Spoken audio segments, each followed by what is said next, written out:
Hello, everyone, and welcome. My name is Julia Mann. I'm also known as the Habit Fixer, and I love helping women to regain their mojo and age well.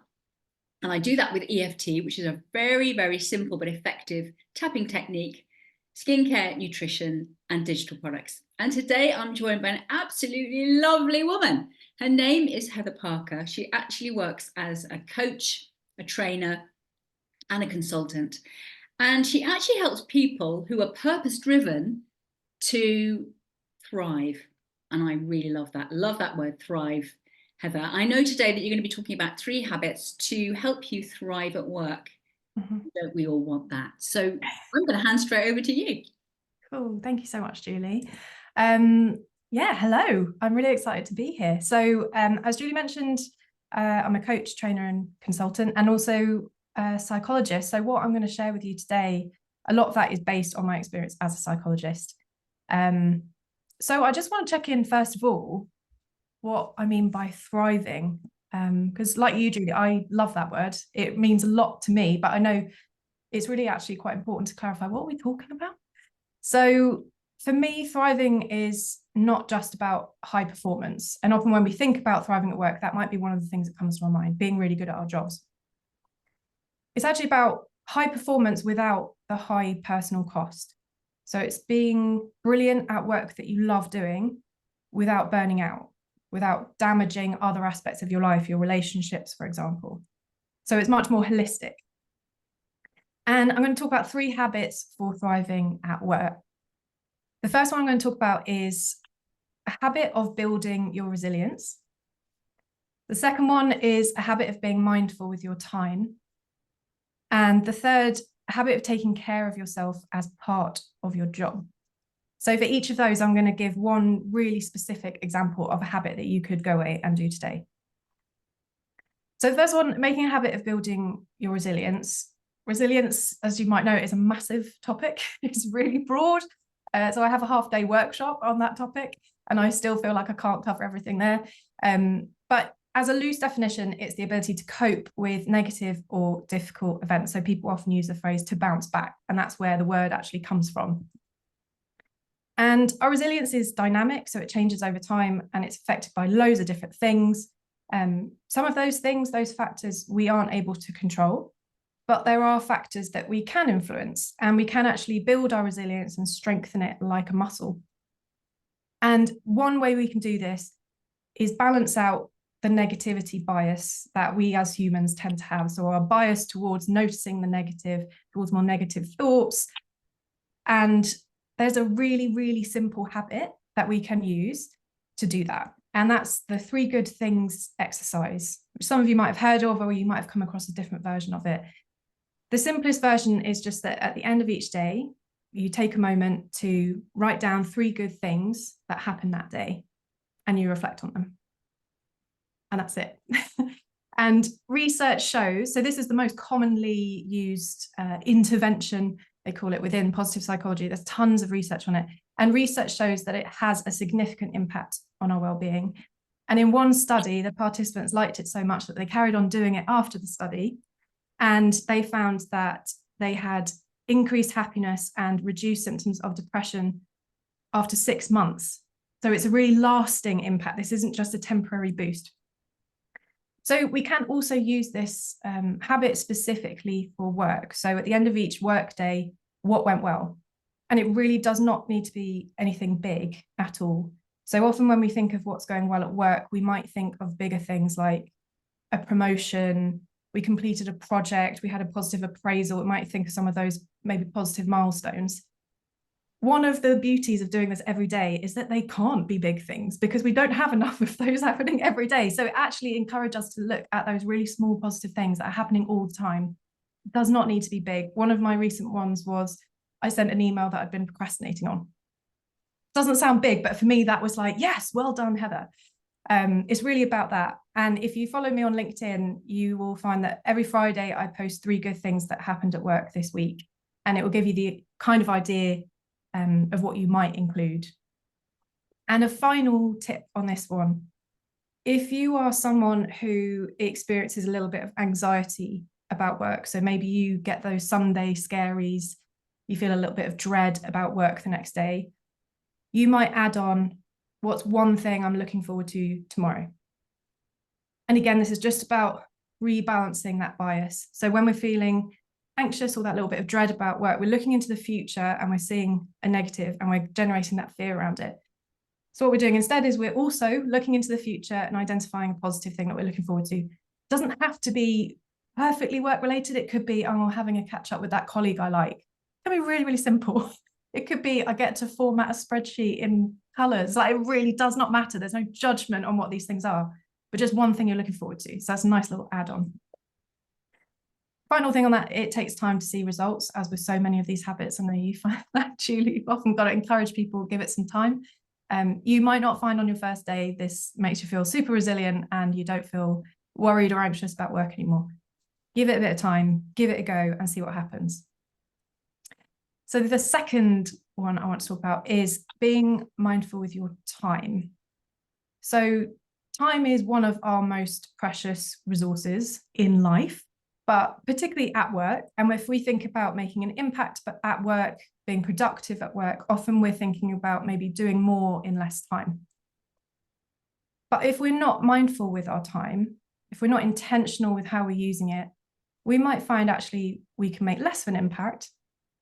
And importantly, we might find that we start to increase the risk of burnout, because we often don't actually let ourselves mindfully, intentionally take some time out of doing mode. So when we've got loads on, as so many of us do at work, we've got the infinite to-do list, all these different priorities coming at us. Often we feel like, I need to be in doing mode. I need to be cracking through my inbox, cracking through my to-do list, go, go, go. And actually we can so easily end up on this frantic treadmill, overwhelmed firefighting. Our nervous system is in constant fight or flight mode. And we're not actually taking that time out of doing mode.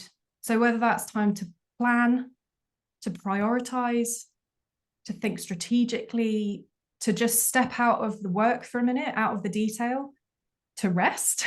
Even things like, I know when I was in a corporate job, sometimes I didn't have time to go to the loo. Like, that's madness. I'm a human. I need to go to the loo sometimes. I need to get a glass of water. And actually I wasn't performing as well because I was distracted. I was really thirsty. I was getting a headache, all of those things. So just taking that time. And we can build habits that help us to do that. So to be more mindful and intentional. So for me, one habit I love is the Pomodoro technique. You might have covered this before, Julie, because it's such a great habit and it comes up a lot. If you haven't heard of the Pomodoro technique before, if you're listening, it's a form of time boxing where you structure your time into intervals. So the most common one is 25 minutes of work and then a 5-minute break, and then another 25 minutes of work and then a 5-minute break. Some use 50 minutes. You can figure out what works for you. This is a classic habit where when I remember to do it, I love it. And this is one where I do find instant benefits of doing it, but it's very easy to forget and to just lose the habit. So if you've used it before and loved it, this is maybe just a reminder to get back into it. So why do I love it so much? For some of you, it might even sound a bit boring, like, oh, I just structure my time, great. I love it, one, because it actually makes me take a break. It's very easy for me, particularly when I'm doing work I'm genuinely interested in, to just get sucked into it and spend hours doing it and moving between tasks and da-da-da. And it actually makes me step back away from my screen, get a drink, put on a layer, very, very crucial at the moment because it's so chilly. All of these things, it actually prompts me to do that. It takes my brain out of doing mode. And I often find I have really helpful insights when I go downstairs and make a cup of tea. I think, oh, that's a way to solve this problem.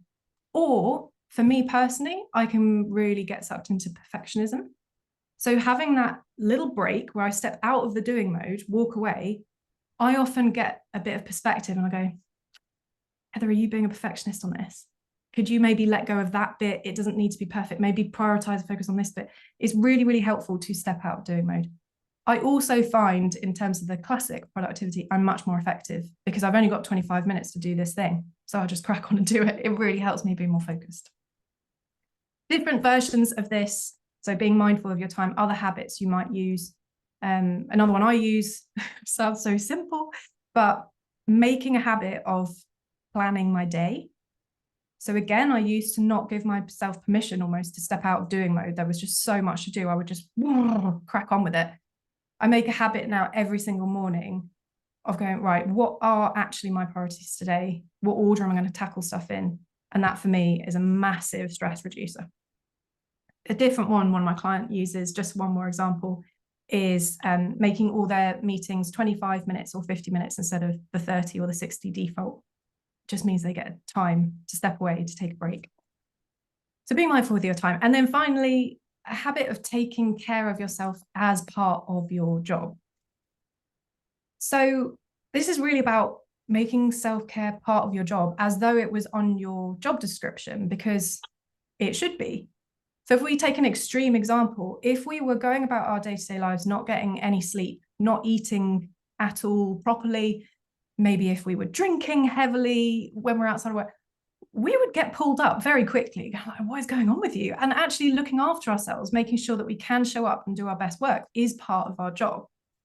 So self-care, it could be mindfulness practice, it could be moving, getting out for exercise, getting outdoors in the light, breathing exercises, taking a break, reading, but whatever it is, it doesn't really matter. Everyone's very different when it comes to self-care, and it will change over time for everyone as well. But we are often in the habit of squeezing that self-care in around the edges of life, not just work, life, into the leftovers of our time and energy.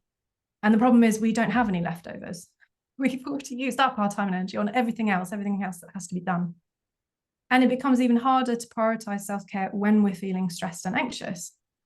When we're feeling stressed and anxious, we tend to deprioritize looking after ourselves, whether that is going and doing that hobby in the evenings. We're like, oh, you know what, I've just had such a day at work, I'm so tired. It's very counterintuitive to look after ourselves first, to take a break, whatever it might be that we need for self-care, but we have to. Because our most important job, our most important task above everything else is to look after ourselves. No one else can do that for us. We can't delegate it. We have to prioritize it. I personally have to remind myself of that over and over again. So hopefully this might remind you too. So making a habit of this is part of your job, looking at it like that. For me personally, my one specific habit I'm doing is getting outside during daylight at the moment. Because it's January, that means it's got to be working hours. A few years ago, the thought of doing that would have just felt really uncomfy. But now I see it as this is part of my job. This is what part of performing at work looks like, is looking after myself physically, mentally, emotionally. So those are my 3 habits. Wow. Oh my goodness, Heather, I love what you had to say. I mean, I love actually all of those habits.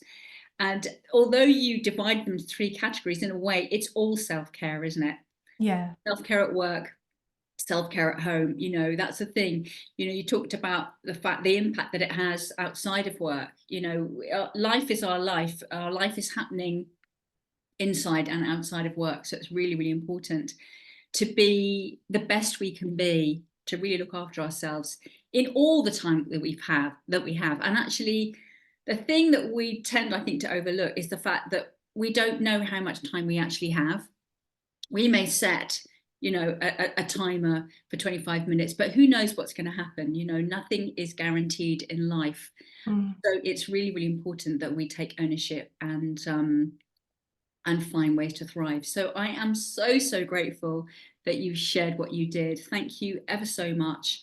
I'm going to put all your links below this video. So please, if you've been moved or inspired by anything that Heather shared, then please check her out down below. I'll be there as well. All there is for me to say, Heather, is thank you. Thank you so, so much. It's been an absolute pleasure to have you on. And thank you everyone else for watching. Thank you.